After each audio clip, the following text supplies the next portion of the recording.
बिस्मिल्लाहिर्रहमानिर्रहीम। Dear students, अस्सलाम वालेकुम। आज हम लोग फार्माकोलॉजी के अंदर चैप्टर नंबर 5 एंजाइम्स को डिस्कस करने जा रहे हैं। इसमें हम लोग देखेंगे कि एंजाइम्स की एक्टिविटीज और फंक्शंस के बारे में, उनकी कैरेक्टरिस्टिक्स के बारे में बात करेंगे। सबसे पहले तो हम एंजाइम्स की डेफिनेशन देखेंगे कि एंजाइम्स क्या चीज है। Enzymes are proteins that help speed up chemical reactions in our body. Enzymes ऐसे केमिकल सब्सटेंसेस हैं जो कि एनिमल लिविंग ऑर्गेनिज्म की बॉडी के अंदर डिफरेंट केमिकल रिएक्शंस को स्पीड अप करने के लिए इस्तेमाल किए जाते हैं। एंजाइम्स की ये एक्टिविटी है कि अगर कोई रिएक्शन फॉर एग्जांपल 1 आवर में हो रहा है, 1 घंटे में हो रहा है, तो by the using of enzyme हम उस रिएक्शन को आधे घंटे में कंप्लीट करवा सकते हैं, या ये भी पॉसिबल है कि मे बी 15 मिनट में वो कंप्लीट हो जाए। ठीक है। एक्चुअल में एंजाइम जो है वो हमारी बॉडी के अंदर केमिकल रिएक्शंस के अंदर जो एक्टिवेशन एनर्जी है उसको लो कर देते हैं।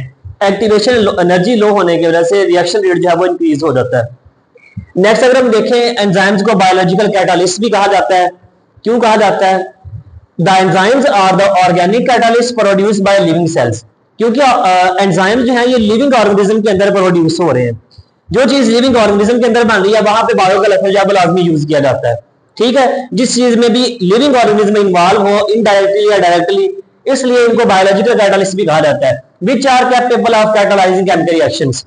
एंजाइम्स ऐसे ऑर्गेनिक कैटालिस्ट हैं जो कि लिविंग ऑर्गेनिज्म की बॉडी के अंदर प्रोड्यूस होते हैं और उनकी बॉडी के अंदर ही डिफरेंट केमिकल रिएक्शंस को कैटालाइज करने के लिए, रन करने के लिए या चलाने के लिए इस्तेमाल किए जाते हैं।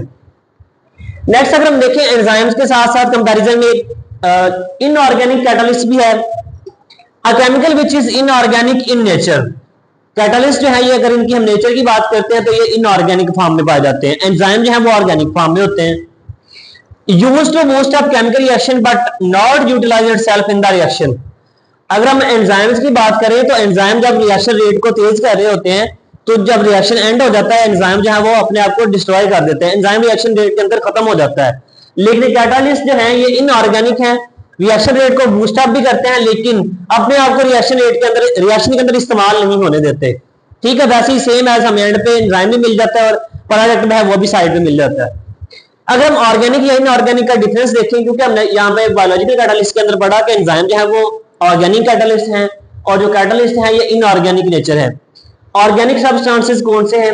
All the chemicals that mainly containing या कॉन्स्टिट्यूट कार्बन कंपाउंड्स। ऐसे एलिमेंट्स जिनके अंदर कार्बन जो है वो मेनली तौर पर बेसिक कंपोनेंट के तौर पर पाया जाता है, तो इन कंपाउंड्स को ऑर्गेनिक सब्सटेंसेस कहा जाता है। उसके बाद दूसरी तरफ में हमारे पास inorganic substances all the chemicals that are not contain carbon. वो तमाम कंपाउंड, वो तमाम एलिमेंट्स जिनके अंदर कार्बन जो है वो मेनली तौर पर, बेसिक तौर पर नहीं पाया जाता, वो कंपाउंड जो है वो इनऑर्गेनिक कंपाउंड्स कहलाते हैं। एंजाइम के साथ साथ हमारे पास एक दूसरी डेफिनेशन भी आती है जिसको सबस्ट्रेट कहते हैं, यानी कि वो चीज जिसके साथ जाके एंजाइम ने रिएक्ट करना होता है, ठीक है, उसको सबस्ट्रेट कहा जाता है।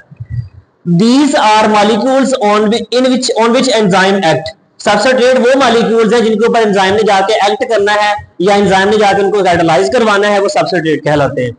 आप लोगों ने मैट्रिक लेवल पे पढ़ा होगा एंजाइम और सबस्ट्रेट का डिफरेंस भी। नेक्स्ट हमारे पास अगर हम देखें, नेक्स्ट हमारे पास टॉपिक है difference between enzyme and catalyst.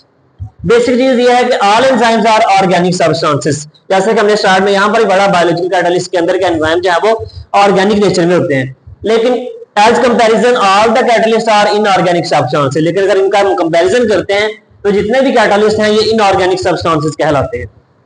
Enzymes are mostly destroyed during chemical reaction. जैसे मैं स्टार्ट में आप लोगों को बता चुका हूं कि जैसे रिएक्शन कंप्लीट हो जाता है एंजाइम जो है उसका स्ट्रक्चर खत्म हो जाता है, यूज हो जाता है। ठीक है। लेकिन कैटालिस्ट जो है are not destroyed during chemical reaction. Catalyst अपने आप को यूज भी नहीं होने देता और डिस्ट्रॉय भी नहीं होता, और रिएक्शन के एंड पे ये साइड पे हो जाता है और प्रोडक्ट्स जो है वो अलग हो जाते हैं। सिर्फ इसलिए रिएक्शन रेट को स्पीड अप, बूस्ट अप करवाना होता है। Enzymes are more specific in nature. Enzyme जो है इनकी नेचर मखसूस होती है क्योंकि ये मखसूस पीएच पर काम करते हैं और मखसूस ही टेम्परेचर पर काम करते हैं। हर एंजाइम का जो काम करने की सलाहियत है वो टेम्परेचर भी डिफरेंट है उनका, और उनकी पीएच जो है वो भी डिफरेंट है। लेकिन as compare catalyst are very simple in nature, sorry catalyst are non specific in nature. Catalyst जो है इनकी नेचर स्पेसिफिक नहीं होती। कैटालिस्ट किसी भी कंडीशन पर, टेम्परेचर पर, किसी भी पीएच पर काम कर सकते हैं। एंजाइम जो है ये इनकी नेचर कॉम्प्लेक्स होती है क्योंकि कुदरत की तरफ से जो भी चीज बनाई जाती है वो हमेशा इंसान की समझ में नहीं आती। लेकिन कैटालिस्ट चूंकि लेबोरेटरी के अंदर खुद बनाए जाते हैं इसलिए इनकी जो नेचर है वो बिल्कुल सादा होती है, कंपोजिशन इनकी बिल्कुल सिंपल होती है। Speed of reaction does not depend on concentration of enzymes.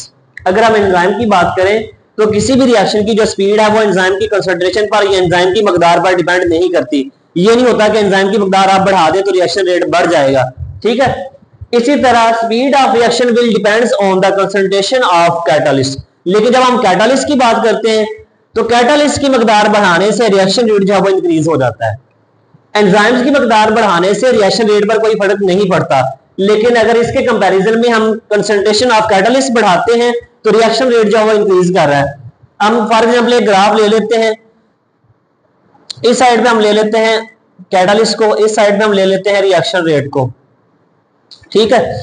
तो जैसे हम कैटालिस्ट की मकदार, फॉर एग्जांपल हमारे पास कैटालिस्ट यहां पर मौजूद है 5, ठीक है, और हमारे पास यहां पर सबस्ट्रेट जो है वो भी 5 मौजूद हैं। या अगर हम यहां पर ये कंडीशन लगा लेते हैं हमारे पास अनलिमिटेड जो है वो सबस्ट्रेट मौजूद है, ठीक है।